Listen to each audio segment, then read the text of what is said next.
पिछले कल की कैबिनेट में ये कहा है कि सभी धार्मिक स्थल, हमारे मंदिर, शक्तिपीठ ये 10 तारीख से अभी खुल जाएंगे, लेकिन वो सभी एसओपी के आधार पर होंगे। और एसओपी बन करके तैयार हो गया है और आज उसका नोटिफिकेशन हो जाएगा।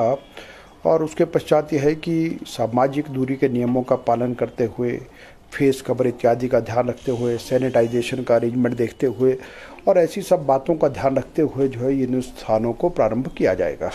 देखिए, अभी तक मुझे एग्जैक्टली तो ध्यान नहीं, लेकिन एसओपी के आधार पर ये लगता है कि उस सब चीज़ों को अभी तक उसको बंद रखेंगे ताकि कोरोना संक्रमण इत्यादि का कोई ऐसा भय ना रहे और कोई खतरा ना रहे। देखिए, अभी तक ये लगता है कि लगभग उस तादाद में अभी तक लोग निकलने वाले नहीं हैं।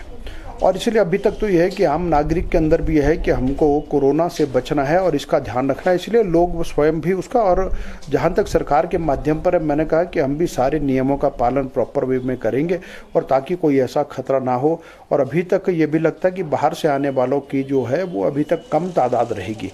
और अभी तो यह लगता है जो स्थानीय स्तर पर जो पूजा पाठ जो गाँव में होते हैं तो उन पर जो ज़्यादा जोर लोगों का होगा, लेकिन वो सब के सभी सारे नियमों का जो है पालन करेंगे। विधेयक जो आने वाले होंगे वो तो आपको वहीं पर आपको बता देंगे, लेकिन शिक्षा विभाग के संबंध में जो भी विपक्ष की ओर से जो प्रश्न आएंगे, जो भी मुद्दे आएंगे, उनको हम अच्छे से उनका जवाब भी देंगे, क्योंकि शिक्षा विभाग के अंदर बहुत अच्छा काम गत 2.5 वर्ष में किया है। और इसलिए कहीं पर शिक्षा, भाषा और संस्कृति के क्षेत्र में कोई भी किसी तरह विपक्ष का कोई भी अटैक होगा तो उसका सामना हम बहुत अच्छे से करेंगे और उनको बल्कि उसका उल्टा, यानी कि हम उनके ऊपर हावी ही रहेंगे। चलिए, हर पहलू पे विरोध करना ये विपक्ष का काम है, लेकिन विपक्ष को कुल मिलाकर के सकारात्मक जो विपक्ष की भूमिका होनी चाहिए। लेकिन हिमाचल प्रदेश में विपक्ष ना तो किसी स्तर पर एकजुट है, ना कोई एक बात आती है। वो अलग अलग लोग हैं, भिन्न भिन्न प्रकार की बात करते हैं। और लेकिन यह है कि उनका जो ऐसी नकारात्मक भूमिका है इसको जनता भी जानती है और इसलिए कि वो अपनी भूमिका अदा करेंगे। और ठीक है, विपक्ष के नाते जो उनकी जो बात होगी उस बात का हम भरपूर और अच्छे प्रकार से कि उसका समाधान हो, उसका जवाब उनको देंगे। देखिए, अभी सरकार ने कहा एसओपी के आधार पर जो है हिमाचल प्रदेश के अंदर तो हमारी सारी की सारी गाड़ियाँ चल रही हैं और इसलिए ऐसा कुछ नहीं। और यह है कि एसओपी बनने के बाद अब यह है कि जो बाकी गाड़ियां भी चलेंगी, ठीक है। तो इसलिए है कि उनका जो कहना वो गलत है, क्योंकि जबकि ट्रांसपोर्ट जो हमारा सारा चल रहा है अभी तक। देखिए, फिलहाल लगता है जल्दी में तो कोई ऐसा स्कूल खोलने का विचार नहीं है। अभी तक यही कहा है जो मिनिस्ट्री ऑफ होम अफेयर्स से जो गाइडलाइन आई कि 21 सितंबर के बाद आप 50% स्टाफ को बुलाएंगे। तो अभी देखेंगे, कुछ अभिभावकों से भी हमारा लगातार संपर्क है, उनसे भी हम सुझाव ले रहे हैं, तो उसके आधार पर देखेंगे उस समय क्या स्थिति बनती है।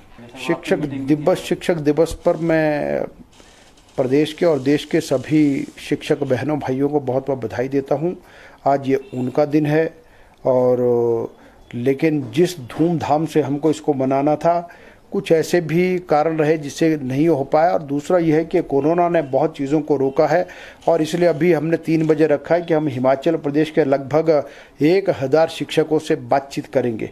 कोई औपचारिक कार्यक्रम नहीं होगा, लेकिन केवल मात्र बातचीत करेंगे। तो आज वर्चुअल के माध्यम से बात करने वाले हैं। और दूसरा भी आज हमने एक हिमाचल प्रदेश में जयराम ठाकुर जी की सरकार ने देश में एक ऐतिहासिक काम किया है कि संस्कृत भाषा को द्वितीय राजभाषा घोषित किया है, जो भारतीय जनता पार्टी के विजन डॉक्यूमेंट का हिस्सा रहा है। और उसके लिए जो अब आगे जो इम्प्लीमेंटेशन करने के लिए जो स्टेट लेवल की समिति जो बनी है, उस समिति की आज एक बहुत महत्वपूर्ण बैठक हुई है। और उस संस्कृत राज्य समिति की बैठक में विभिन्न विषयों पर चर्चा हुई है और अब ये द्वितीय राजभाषा हमारी बनी है। और इसके बाद यह है कि हम प्रदेश में और आगे इस संस्कृत को लेकर के कैसे चलेंगे, इस सब पर जो है हमारी आज पहली मीटिंग थी। तो आगामी आने वाले दिनों में बहुत जल्द हम इसका पूरा प्रारूप तैयार करेंगे और प्रदेश में इसको प्रारंभ करेंगे। या तो रखे सा अभिमान,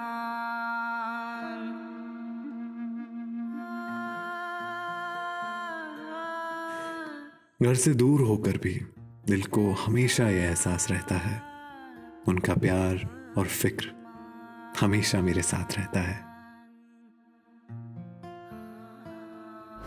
भूषण ज्वेलर्स, अनमोल रिश्तों के लिए।